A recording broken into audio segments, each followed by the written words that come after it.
Varicose veins కి సరైన చికిత్స కోసం సంప్రదించండి ఎవిస్ హాస్పిటల్.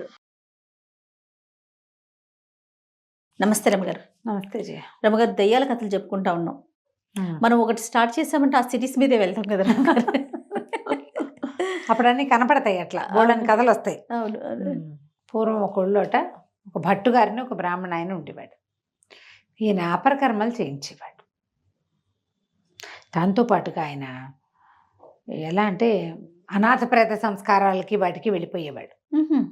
సూసైడ్ చేసుకున్న వేటకి వెళ్ళిపోయేవాడు. ఎక్కడైనా దారుణాలు జరిగి ప్రమాదవశాత్తు చేసినవి కూడా వాటి కొంచెం భయపడేవాళ్ళట ఇది వరకు అది చేయటానికి. ఆయనకి భయం లేదు. అదేదో మీదకొచ్చేసిన కంపెనీ పోతుంది అలా అనుకునేవాడు కాదు. చాలా ధైర్యస్తుడని చెప్పుకునేవాళ్ళు ఆయన.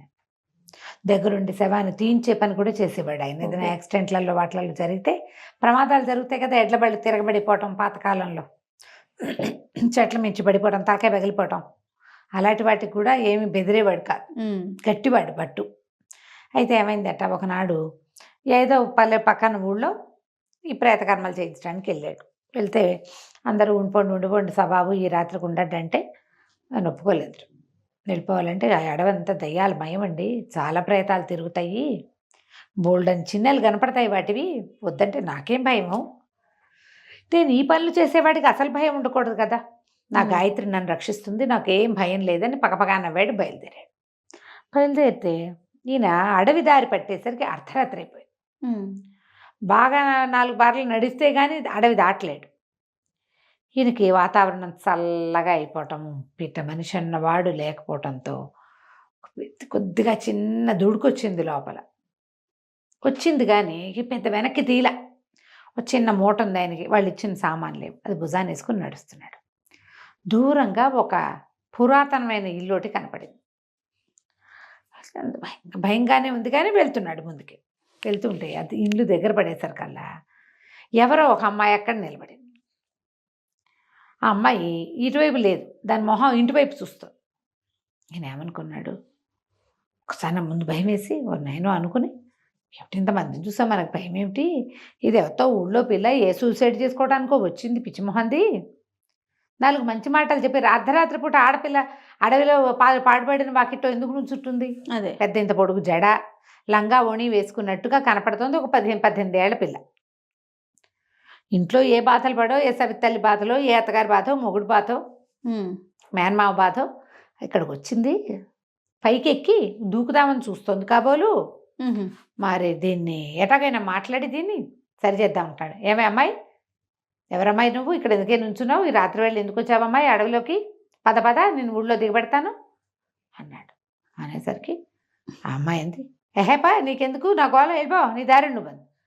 అంత పెద్దవాళ్ళతో అట్లా మాట్లాడరు కదా, తప్పు కదా. ఏం తెల్లబోయాడు, ఏమిటి పోయేది, తిరుగు నువ్వు అసలు ఎవరో చూస్తాను, ఎవరమ్మాయివో చూస్తాను అన్నాడు.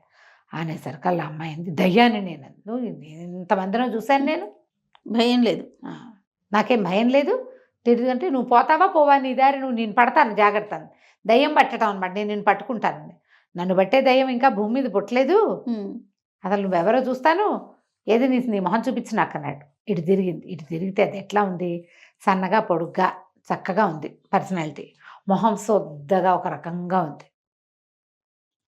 దయ్యాల మొహాలని చెప్పుకుంటాం కదా కథల్లో, ఇలా చప్పిడిగా ఉందన్నమాట. ఉండి నేను పట్టుకుంటాను అని చెప్పి ఏం చేసిన, నేను ఇంత పెద్దగా అరిచి 4 ఇంత పొడుగ్గా చెప్పి గుడ్లు ఇట్లా వెళ్ళుకొచ్చేలాగా మొహం పెట్టింది భయంకరంగా. టపక్కమంది లోపల బ్రాహ్మడికి భట్టుగారికి.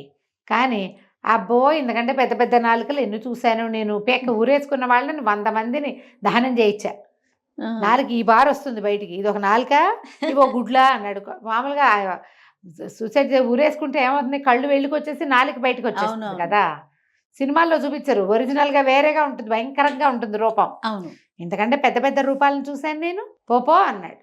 అనేసరికి దయ్యం ఉపసంహరించుకుంది, 4 లోపలికి వెళ్ళిపోయింది, గుడ్లు లోపలికి వెళ్ళిపోయింది. బాగా ఆలోచించింది. ఈసారి కంట్లోంచి ముక్కులోంచి చెవులోంచి ఇట్లా నెత్తురు కార్చడం మొదలుపెట్టింది. ఈయన అన్నాడు, ఇంతకంటే ఏం రావా నీకు, నేను ఇంతకంటే ఎక్కువ నెత్తురు 3 సార్లు చూసా, తలకాయ పగిలిపోయి, ముక్కు పచ్చడైపోయి, మెడ చీరుకుపోయి, చేతులు తెగిపోయి, కాళ్ళు తెగిపోయి, నెత్తుటి వరదలు బోర్డు చూసా, ఇదో నెత్తురా ఇదో కథ. అది బికమం వేసింది దయ్యం. ఇంకేం చేసి, ఏంటండి మిమ్మల్ని నేను భయపెట్టట్లేదా అంటే, నువ్వు ఏమీ భయపెట్టట్లేదు, నువ్వెవరివి ఏమిటి అంటే, కాదండి ఇంకా నేను చచ్చిపోలేదండి, నేను పక్కన ఊళ్ళో శివాలయం పక్క వీధిలో ఒక కమ్మరి వాళ్ళు ఉన్నారు కదా, వాళ్ళ కోడలు దయ్యానండి నేను, నేను వచ్చి ఇక్కడ నుంచున్నాను. ఈయన ఆశ్చర్యపడి, బతుకున్న దయ్యాన్ని ఎప్పుడు చూడలేదు, నువ్వు ఎందుకు వచ్చావు చెప్పు, నువ్వు అక్కడ ఉండాలి కదా, బతుకున్నదాన్ని బతుకుంది పిల్ల, ఏమైంది అంటే ఇప్పుడు ఏం చెప్పింది, ఆ కమ్మరి వాళ్ళ కోడలికి మహా కోరంటికం అండి, అత్తగారు కాల్చుకు తినేస్తోంది దాన్ని, చచ్చిపోదాం అనుకుంటోంది, దాన్ని ఎట్టా చంపాలని ఆలోచిస్తూ నేను ఇక్కడ వచ్చి నుంచున్నాను, చంపడానికి దారులు వెతుక్కుంటున్నాం, ఆలోచిస్తున్నాను నేను, దానికి ఒక ఐడియా ఇవ్వాలంటే అది ఇంట్లో పడుకుంటే రావు ఐడియా, అందుకని అది ఇంట్లో పడుకుంది, నేను వచ్చి ఇక్కడ నుంచున్నానండి అనేసరికల్లా ఎక్కడ ఇల్లు ఏమిటి అని అన్నీ కనుక్కుని, వస్తే నీ దుంపదేగా మీ ఇంటికి వెళ్ళి పడుకో, నేను చెప్తానులే దాని సంగతి అని నేనేం చేశాడు, ఆ దయ్యాన్ని అక్కడ వదిలిపెట్టేసి నడుచుకుంటూ పోయాడు. తెల్లవారుతూనే ఆ ఊళ్ళోకి వెళ్ళాడు. ఊళ్ళోకి వెళ్ళి శివాలయం పక్కన ఉన్న కమ్మరి వీధిలోకి వెళ్ళి, కమ్మరి వాళ్ళ ఇంట్లో మొదటి 2ో ఇల్లు 3ో ఇల్లు నందిభద్రం చెట్టు ఉంది దానికి గుర్తు, ఆ చెట్టు ఉన్న ఇంట్లోకి వెళ్ళాడు. తెల్లారి 6:30 అయింది. పాకెట్ ఒక పిల్ల కూర్చుని, ఓ 16 ఏళ్ళది, ఓహో అని ఏడుస్తుంది, పొడుగు జడ, అది ఈ గుర్తొచ్చింది. అక్కడ నిన్న రాత్రి చూసిన పిల్ల కూడా ఇంత పొడుగు జడ ఉంది, ఆ దయ్య పిల్లకి, ఏడుస్తుంది కళ్ళు నులుపుకుంటూ, అత్తగారు పెద్ద పెద్ద పులికేకలు పెడుతుంటే సరే లోపలికి వెళ్ళాడు.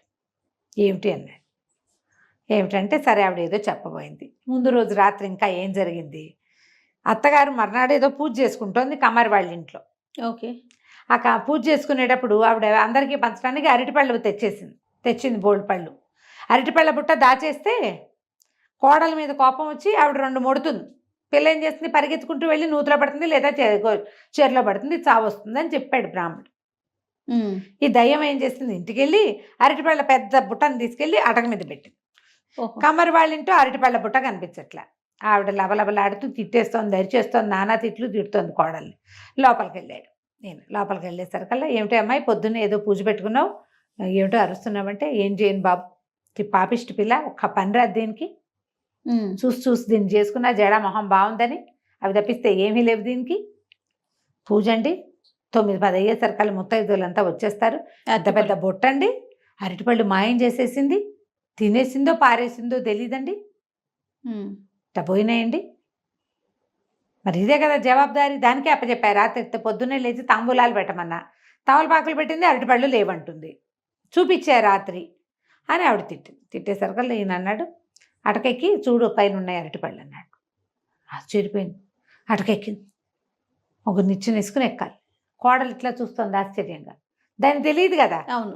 సరే అరటిపళ్ళ బుట్ట, బాబు మీకెట్లా తెలిసిందండి, తెలియటానికే ఉందమ్మా, నీ కోడలు చచ్చటానికి సిద్ధంగా ఉంది, దీని దయ్యం నిన్న రాత్రి నాకు అక్కడ కనపడింది, ఓహో, నే చెప్పిన ఐడియా ప్రకారమే అరటిపళ్ళ బుట్ట, లేకపోతే ఈ పిల్ల బక్క పిల్ల ఇది ఇంత బుట్టని 5 డజన్లు ఉన్న అరటిపళ్ళని ఎత్తి పైన పెట్టగలదా, దయ్యం కాబట్టి పెట్టింది, నువ్వు ఇప్పుడు తెగ తిట్టావు, ఈ పిల్ల పరిగెత్తుకుంటూ వెళ్ళి మీ పక్కన వాళ్ళ సందులో ఉన్న నూతిలో దూకుతుంది, తర్వాత నీ 6 ఏళ్ళు భరించలేక కోడలు చచ్చిపోయిందని పేరు వస్తుంటే ఉంటారు కాంతిపోయింది. అంత పని చేస్తుందా బాబు నా కోడలు, మరి చేకేం చేస్తుంది, నువ్వు పొద్దున కూర్చుంటే తిడతావు, మధ్యాహ్నం పడుకుంటే తిడతావు, రాత్రి మొగుడి దగ్గరికి వెళ్తే తిడతావు, ఇన్ని తిట్లు పడద్దు, పిల్లకి సత్తా చాలాలి కదా అనేసరికి అలా లబలబలాడుతూ ఆవిడ కోడలు వస్తే, నీ దుంపతగా అంత పని చేయకే, కేకలేయటం తగ్గించుకుంటాలే, కొంచెం పని నేర్చుకో, మళ్ళీ నీ దయ్యం ఇంకెవరికైనా కనపడిందంటే, బ్రాహ్మడికి కనపడింది మంచివాడు కాబట్టి ఆయన వచ్చి ఇట్లా చెప్పాడు, ఇంకోళ్ళు అయితే ఏం చేసేవాళ్ళు ఉన్నాను, అదే కదా అని కోడల్ని బతులాడుకుని, ఆ పూట వ్రతం చేసుకుంటాను బాబు, ఇంటి దగ్గర ఉంటే నోవు చేయించండి అని ఆ భట్టుగారితో నోవు చేయించుకుని ఆయనకు 10 రూపాయలు దక్షిణ ఇచ్చి కోడల్ని ముద్దుగా చూసుకోవటం మొదలుపెట్టింది. ఆయనకి అపరిమితమైన ధైర్యం ఉండటం వల్ల ఆ ధైర్యం కనపడింది, ఈ కథ అంతా బయటకు వచ్చింది. లేకపోతే ఈయన ఊళ్ళోకి వచ్చేసరికల్లా ఈ పిల్ల అపరకర్మలు చావు వాటన్నిటికీ, అంటే బలవంతపు చావులన్నిటికీ ఈయనే చేసేవాడు కదా, అది ఆయన తప్పించుకున్నాడు అనమాట. కథ కంచికి మనం ఇంటికి.